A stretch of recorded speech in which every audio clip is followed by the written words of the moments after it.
Every election has a story. A good story is going to have a plot, a climax, and characters. And boy, does this ever have characters. In this multi-part series, we will be looking at Stephen Harper's rise to power and his fall. The story begins in 2004. Stephen Harper has had his first run as leader and has become the official opposition, with Paul Martin forming a minority government as Prime Minister. Paul Martin's opposition government did not accomplish much, nor did it last long. The Parliament lasted a total of 14 months.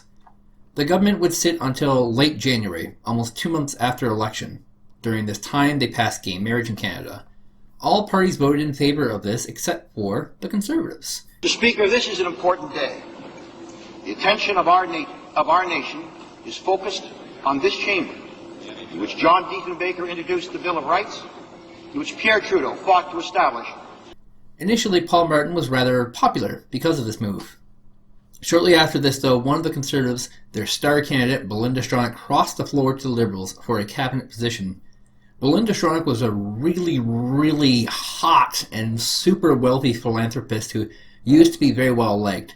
She quit her job as president and heiress of Magda International to become an MP. It was quite a national scandal. It wasn't just that she crossed the floor, but she also broke off her relationship with Conservative MP Peter MacKay on that same day. You were with Ms. Stronach just prior to her meeting with the Prime Minister. Tell me about that time. Well, as I said, I just didn't see it coming. I spent a lot of time with her and her children over the last number of months, and so it hurts. And you were with her after her meeting with the Prime Minister? Anything said at that time? No, but eventually it was said, and we exchanged views, and that was it. Peter MacKay would be fine. He would go on to marry a super hot Iranian model, and the dog would never be seen ever again. Stephen Harper was trying to force an election. I don't mean like 1 year early, I mean like 5 months after the election. The Gomery inquiry had only just begun, and the accusations made in the initial days of the inquiry were damning and crushing the support of the Liberals. However, the NDP did not want to go into an election, because they were broke. The NDP were having difficulties raising funds because new laws disallowed contributions from unions. Party for sale or rent will support any government. No principles, no guts, no spine. No tape recorders when we dine. Make us an offer we can't refuse. Anything to get me in the news. You need bills approved, so let's move. Make me a deal. The Bloc, however, wanted an election badly in order to swallow up support in Quebec. The vote was off by just one for keeping the government afloat. When the time came, Belinda Stronach made that vote up. She became quite the villain in the eyes of the public. She had taken on a minor portfolio in the government, allowing for a pay boost and higher amounts of responsibility. Stronach, when asked about it, said she left because Harper was too focused on the West and Western alienization. But this excuse just bounced off and fell flat. She left for power and gave the Liberals the balance of power in the Parliament they needed to survive. But surviving is not really in the interest of Liberals.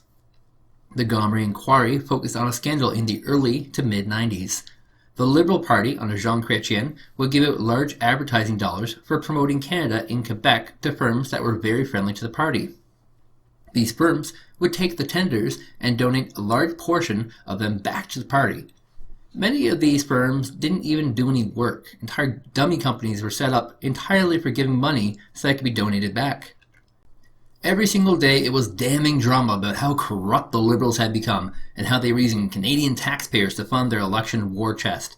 At the same time, the Conservatives were filling up their war chest.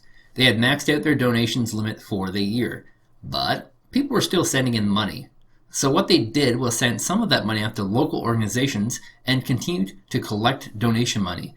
The local organizations would pay their employees excessive bonuses with this money and would redonate the money to the party once the year rolled over. The members would get charity tax deductions and the party would get more money. The irony could not be more clear. The Conservatives were involved in an electioneering scandal while at the same time accusing the Liberals of electioneering in the past. Worth mentioning, though, the Conservatives were cleared in this scandal of any wrongdoing. So, when the Conservatives wanted to bring down the government, it was with the claim that the government had lost the moral authority to govern.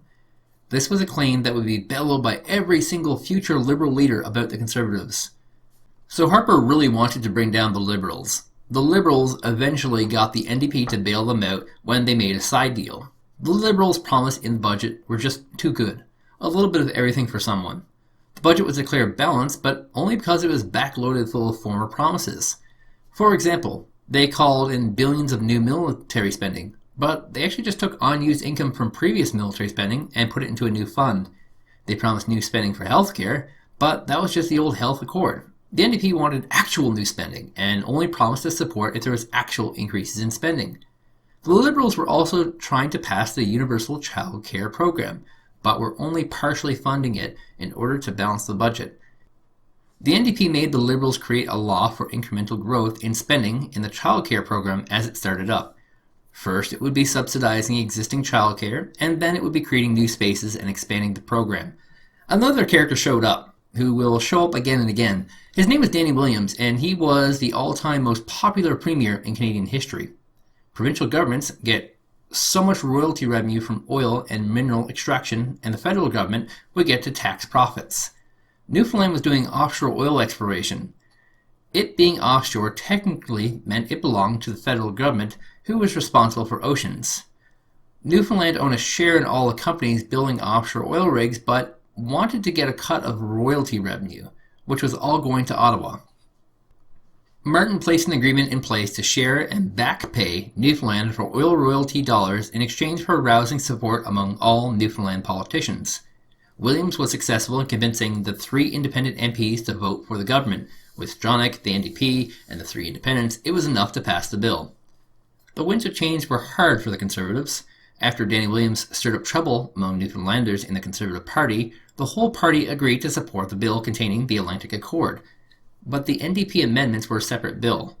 Now, with the Conservative support, the Liberals no longer needed the support of the NDP. Martin burned the bridges with the NDP here and there and pushed all the NDP amendments he didn't want out of the budget. The next few months were rough for the Liberals. Their numbers were dipping faster and faster as the Gomery inquiry news continued to get worse and worse. The Liberals now had socialists, conservatives, and separatists calling them unfit to rule. In 2015, Gilles Duceppe revealed that a secret agreement had been signed between the Conservatives, the NDP, and the Bloc. The agreement was that if the Liberals had won another minority government, they would immediately defeat it and ask the Government General to support them as a coalition government. The first round of the Gomery inquiry came out on November 1st. Gomery had said, "There is a culture of entitlement in the Liberal Party." In fact, when David Dingwall was asked about his use of entitlements, he said, "I am entitled to my entitlement." 2 weeks later, the 3 opposition leaders spent their last days in Parliament decrying the corruption of the government before a confidence vote was called for and failed to pass. Paul Martin went to Governor-General Michel Jean, and an election was called on. It was a winter election. People feared that people just might not show up to vote because of how bad the weather was. But the biggest issue of the campaign became the fate of the childcare program.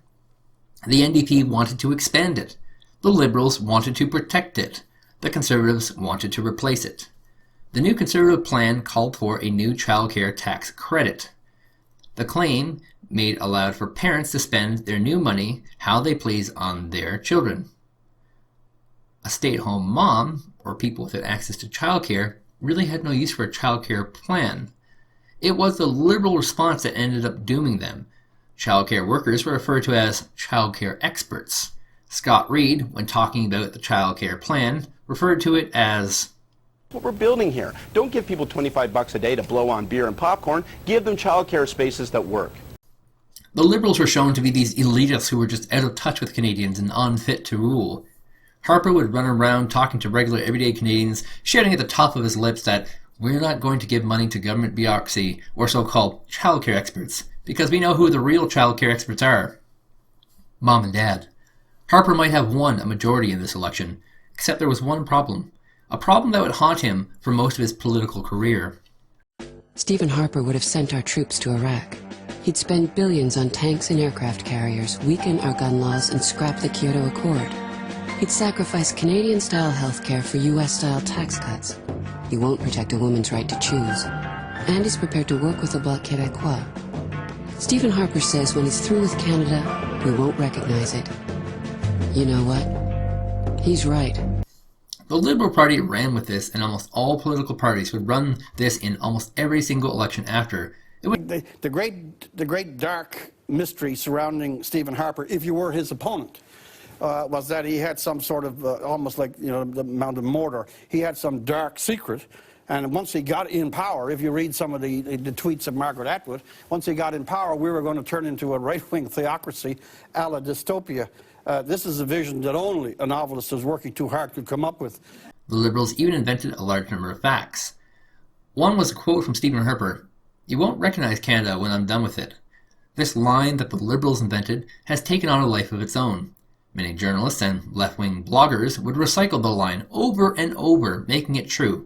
Someone claimed that it was something Harper said in 2006, a year after the advertisement. Some claimed he said it at a closed conference previous. But no one has ever been able to actually verify that he ever said this. But there was this worry that Canada had some dark and sinister plans, and all the attack ads were just about that.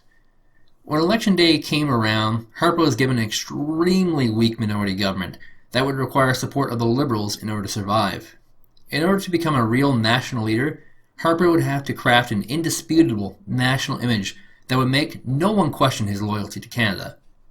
But that's a story for another time. Next week.